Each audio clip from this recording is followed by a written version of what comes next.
Here's what you do. Let's say she's wrong. Try to prove that she's wrong. Take a legitimate, honest challenge. Don't be biased because she is your wife or because she has her opinion. Start with a methodical process. First, look in the scientific literature and find the study that proves that vaccines are safe or effective for any given person. Then try to disprove yourself. One of the very first things I learned as a scientist at the Institute of Applied Biology for 30 years was I have to disprove anything I think I've created. Now, when I created a study that proved that all vegetables contain all 8 essential amino acids, I thought I'd made a mistake.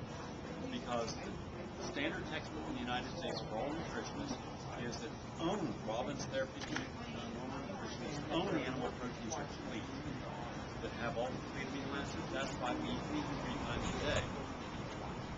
So I said, well, maybe I just made a mistake. So I allowed Dr. Berman to redo my work on analyzing the amino acid structure.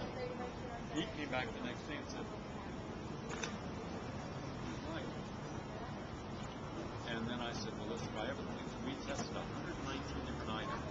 Beans, grains, nuts, seeds, legumes, fruits, all contain all 8 essential amino acids. That means that the dairy industry, the meat industry, and the lobbyists, and control of scientists in the National Institute of Health, they had lied systematically to the American public, convincing us that we need meat.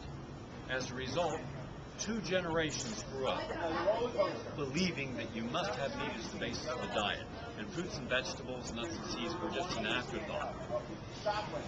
When I took my information to the USDA, the National Institutes of Health, to Harvard, Yale, MIT, I took it everywhere. Not one person in 12 years would look at it or even respond, because they knew if this got out, and they had to acknowledge it got out, then we would have to say stop all the way we're eating all wrong, reverse it, we should not be eating any meat or dairy, we should be eating fruits and vegetables, nuts and seeds and legumes, and herbs and tubers, and that's what we should be eating. Then I proved with scientific studies all the damage that an animal-based diet could do. But if they had to acknowledge that those studies showed that animal-based diets are dangerous, they could justify saying, well, it's the lesser of 2 evils. Yes, in time it may cause colorectal cancer, possibly breast cancer, but you need it. But if you said we don't need it, then why even challenge your body? Why put your body at risk? 12 years of constant effort it took to finally, a peer-reviewed journal, Longevity, or Aging, published my article.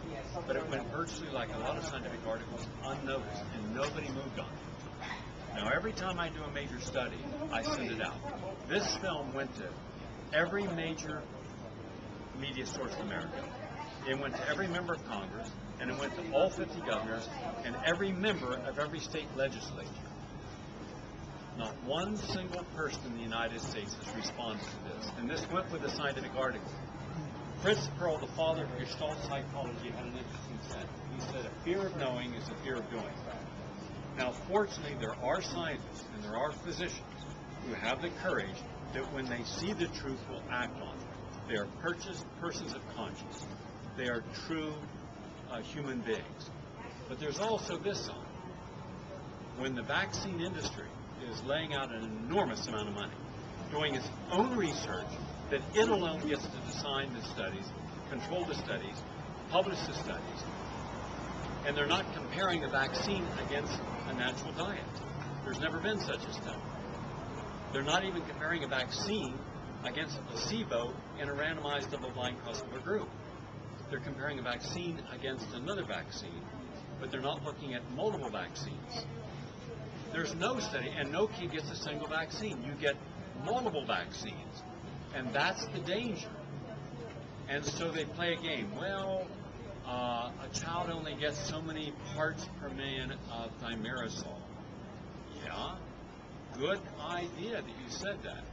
Now, you're off by a factor of 30 because a kid gets 30 vaccines before the age of 6 that all have thimerosal.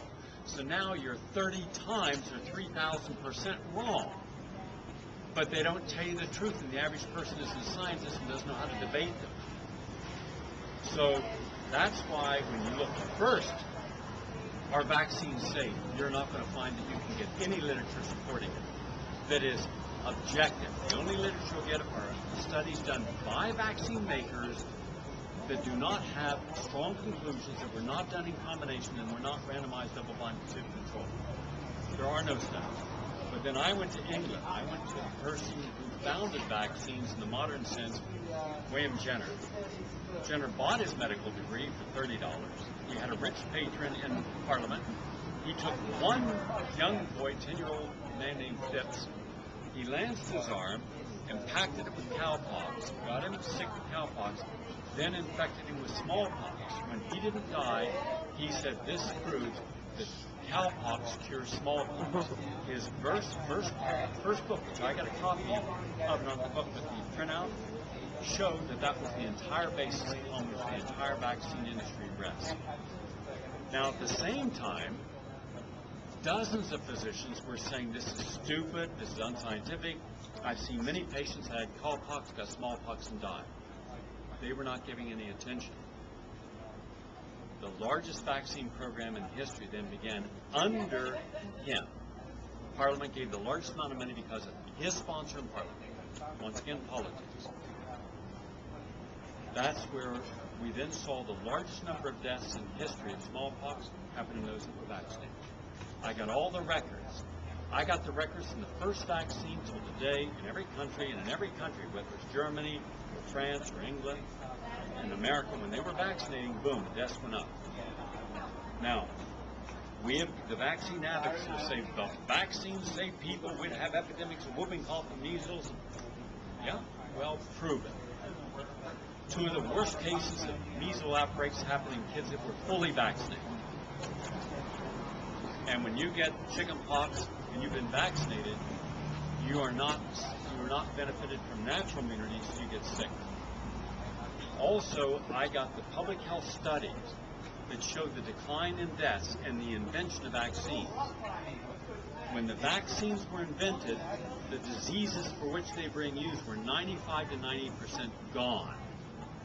I mean, it's a matter of absolute public health statistics.